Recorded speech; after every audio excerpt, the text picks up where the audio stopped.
senhoras senadoras, senhores senadores, as pessoas que nos acompanham pela TV Senado, pela Rádio Senado ou pelas redes sociais.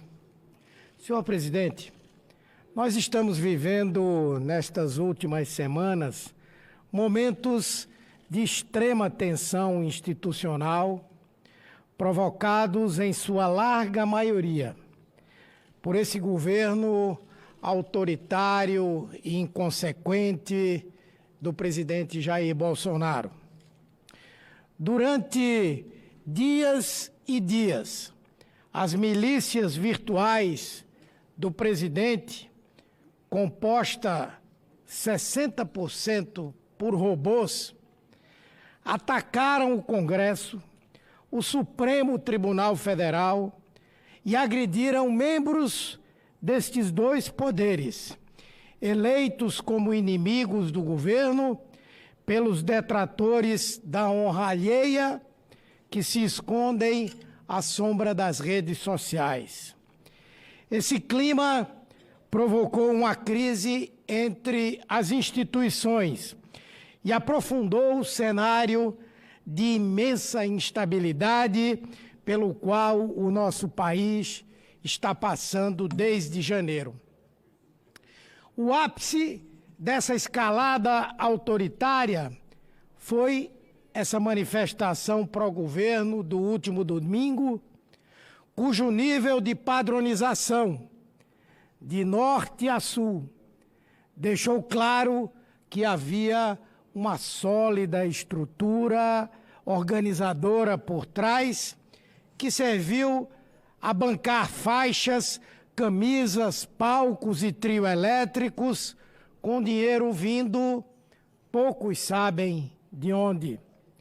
Mesmo tendo sido algo muito aquém das expectativas dos seus próprios organizadores, o movimento dos que foram defender os cortes na educação e a perda de direitos com a reforma da Previdência deve ser respeitado nessa sua pauta, porque é assim que manda a democracia, em que pese muitos dos participantes não terem qualquer apreço a esse tipo de regime e ao Estado de Direito. Foi uma manifestação infinitamente menor em amplitude e quantidade àquela de 15 de maio, quando centenas de milhares de brasileiros e brasileiras tomaram as ruas do país espontaneamente em defesa das instituições de ensino e para dizer que são contra as políticas desse governo inoperante. Essa de domingo, patrocinada pelo governo, pediu o fechamento do Congresso, do Supremo Tribunal Federal, e promoveu ataques até ao Centrão. Essa reunião de partidos absolutamente desconhecida do brasileiro comum, mas que surgiu como carro-chefe nos ataques da manifestação. É a prova cabal das digitais do presidente da República na instrumentalização desses atos, tendo em conta que, nas semanas anteriores, ele passou os dias a acusar o Congresso de não lhe deixar governar, como se realmente estivesse empenhado nessa tarefa. Bolsonaro só omitiu que o Congresso Nacional, que hoje ele ataca, é o mesmo em que passou 28 anos de quase nenhuma produção parlamentar, depois que se aposentou do Exército. Esqueceu de dizer aos seus seguidores que o Centrão, que hoje ele aponta como a origem de todos os males do seu governo, é formado por partidos aos quais ele mesmo foi filiado por mais de 20 anos. Nada é mais oportunista do que essa atitude de incitar a violência contra o sistema em que se originou, viveu por décadas e de onde saiu para ser presidente.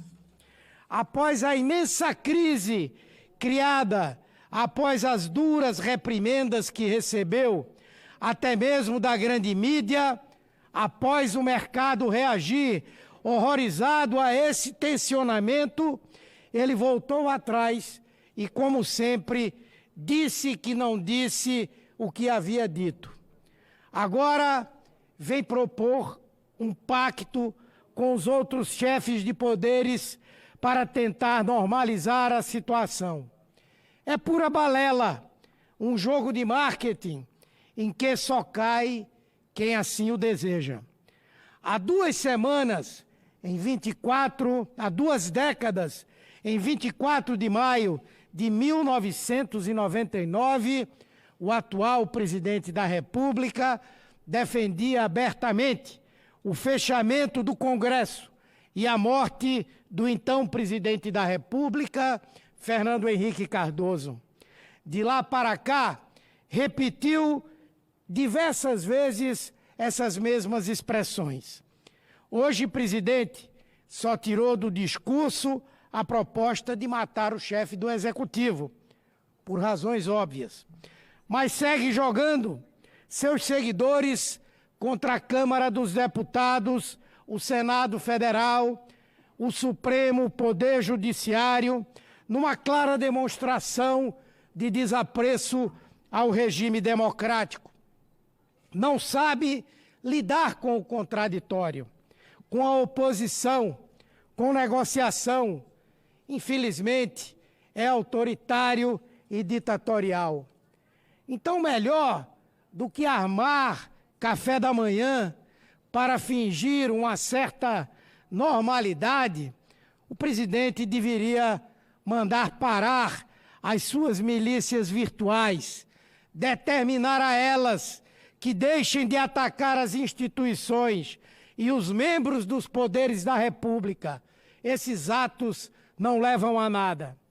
O presidente precisa entender que sua aprovação está em queda vertiginosa, seja entre a população, seja no mercado, porque é clara a percepção de que ele não tem qualquer projeto para apresentar ao país e tirá-lo da crise. Em vez de se escudar nessas redes de linchamento por onde transitou durante todo o período eleitoral, o presidente da República precisa entender que não está mais em campanha. Precisa trabalhar e oferecer aos brasileiros soluções para os altos índices de desemprego, para a queda da renda, para a depressão econômica em que o país está às bordas de entrar. É disso que precisamos. É isso que na próxima quinta-feira, dia 30, a população vai voltar às ruas em todo o Brasil para cobrar. Haverá novos protestos nacionais em defesa da educação e nós estaremos apoiando essas manifestações.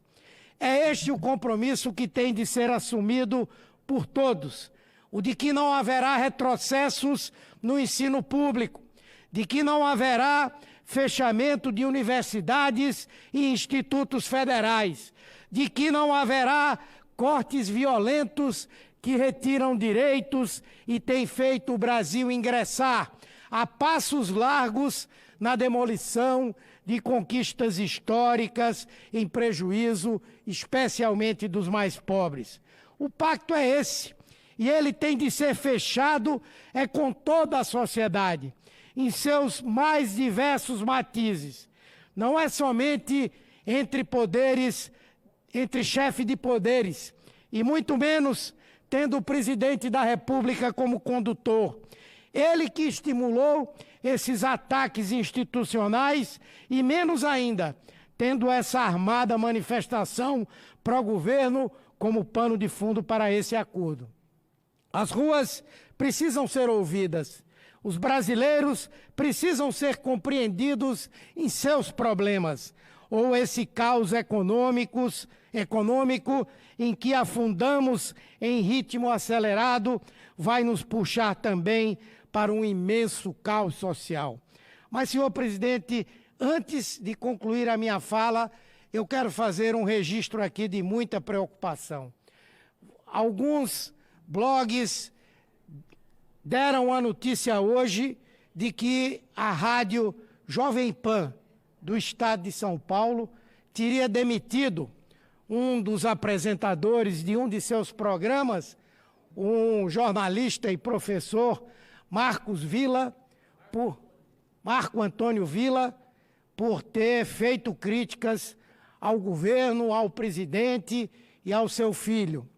Quero dizer que não tenho aqui nenhuma procuração para defender esse cidadão, senhor presidente, porque ele sempre foi um dos críticos mais mordazes, mais fortes contra o PT, tanto no nível municipal em São Paulo, quanto no nível federal. Mas não posso de forma nenhuma deixar de manifestar o meu repúdio. Se é que essa notícia é verdadeira, eu quero dar ao presidente da República e à Rádio Jovem Pan a possibilidade de esclarecer se isso é verdadeiro. Se o presidente da República diretamente pediu a demissão do jornalista e se a Rádio Jovem Pan demitiu o jornalista por conta desse pedido. Porque, se isso for verdade, eu quero acreditar e desejar que não seja, realmente nós estamos ingressando naquele tempo, ou da República Velha, ou do autoritarismo da ditadura militar. E por isso eu quero manifestar aqui, se for verdadeira essa questão, o meu mais integral repúdio contra mais uma prova de falta de capacidade de convivência democrática de parte da mídia brasileira e também da parte do senhor presidente da República. Muito obrigado, senhor presidente. Muito bem, falou o senador Humberto Costa, do PT de Pernambuco.